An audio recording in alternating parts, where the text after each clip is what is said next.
Nào, mới nhặt quả nào nào? Quả xanh đút đây. Xanh đây cơ mà. Màu xanh đút đây.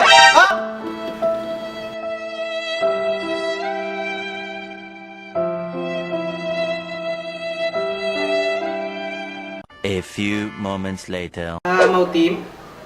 Màu tím đút vào đây. Màu tím. Đúng rồi, giỏi ghê nè. Màu hồng đút vào đâu? Đây, màu hồng đút vào đây. Đây màu hồng đấy, màu hồng đấy. Màu hồng đấy. Đấy đút đấy. Đó. No.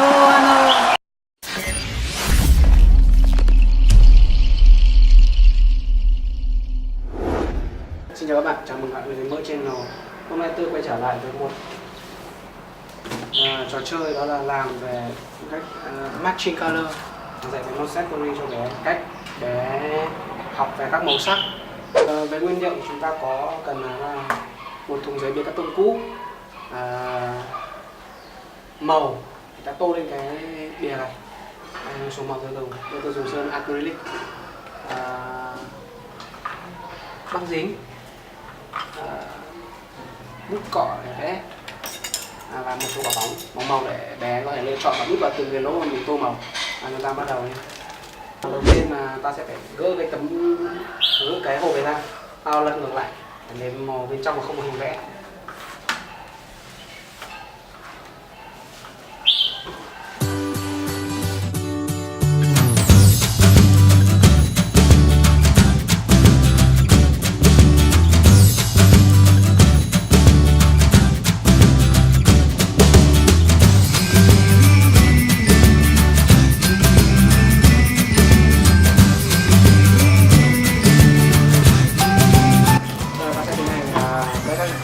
Hình lên đây, sau đó tô màu vào cho các lỗ đó, rồi bé chọn màu chân lăm ra vẽ, sau đó cắt.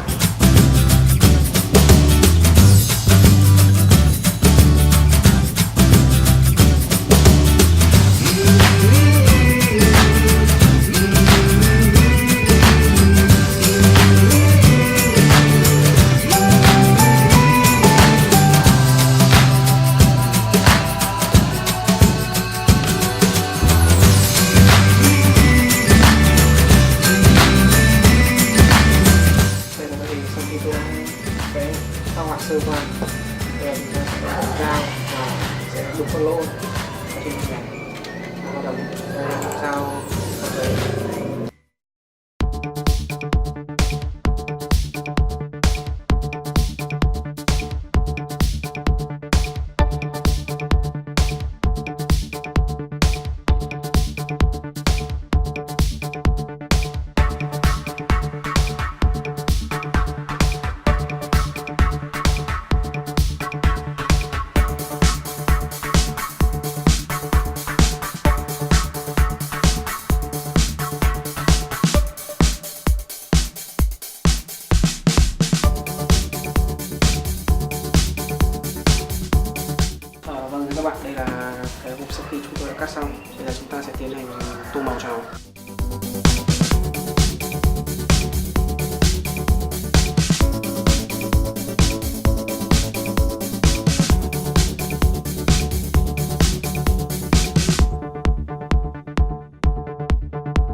là sản phẩm của mình sau khi hoàn thiện xong và màu đã khô.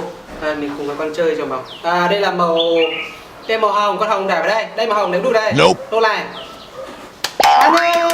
Mà đu tiếp này, mình nhặt đu tiếp này. Màu đỏ đu vào đây. Đây là màu đỏ. Rồi chết này. Màu vàng đu vào đây. Đúng rồi, đu vào đây. Đây là màu vàng. Màu hồng đu vào đây. Màu hồng.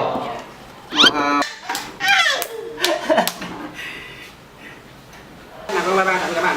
Bye bye. Hẹn gặp lại các bạn những clip lần sau nha. Hẹn gặp lại. Đi ra thôi. Cất thôi. Đi vào nhà. Đi dọn đi vào nhà thôi. Xong rồi. Bye bye.